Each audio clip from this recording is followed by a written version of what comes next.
మాది దిగ్గురానండి. మాకు ఇద్దరు పిల్లలు, మగ పిల్లాడు ఆడపిల్ల. 6th, 5th చదువుతున్నారు. తల్లికి వందనం 26,000 పడిందండి.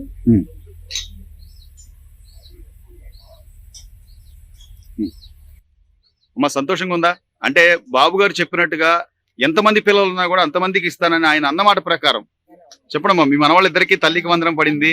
మనవరాలకి తల్లికి వందనం పడిందండి. మాకు ఆర్థికంగా కొంచెం వెసులుబాటు దొరికింది ఈ ఇద్దరు పిల్లలకి వేయటం వల్ల. ఇంతకు ముందు ఒకే పిల్లలకి వేసారు కాబట్టి ఇంకొకరికి కొంచెం కష్టమయ్యేది.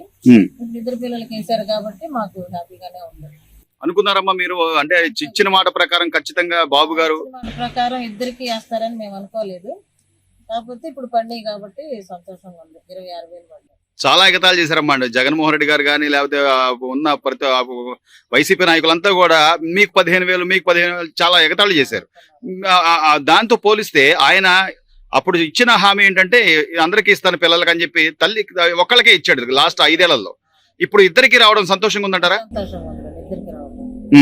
ఆర్థికంగా కొంచెం నిలదొక్కోవటానికి బాగుంది. వాళ్ళకి పుస్తకాలు కానీ పెన్సిల్ రబ్బర్లు ఇలాంటివి కొనుక్కోవడానికి కూడా అంతా బాగానే ఉందండి. స్కూల్లోని బుక్స్ యూనిఫామ్లు అవి కూడా ఇస్తున్నారమ్మా? హై స్కూల్లో అంతా అందరికి ఇస్తున్నారండి. స్కూల్ బుక్స్ ఇప్పుడు 6th క్లాస్ నుంచి నోట్ బుక్లు కూడా ఇస్తారు. బ్యాగులు, బెల్ట్, బోట్లు అవన్నీ అంతా ఇస్తారు. అమ్మ మీకు సంతోషమేనా? ఇద్దరు పిల్లలకి డబ్బులు పడ్డాయి. చాలా సంతోషం అండి. చాలా సంతోషంగా ఉందండి.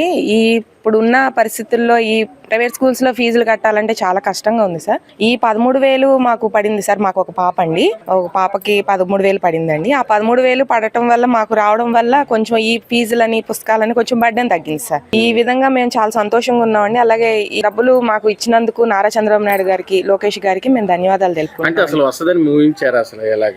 అంటే అనుకోలేదు సార్. 2, 3 ఉన్న వాళ్ళకి కూడా ఇస్తారని అనుకోలేదు. కానీ బాబు గారు ఇచ్చిన మాట ప్రకారం నిలబెట్టుకున్నారు సార్ ఆయన.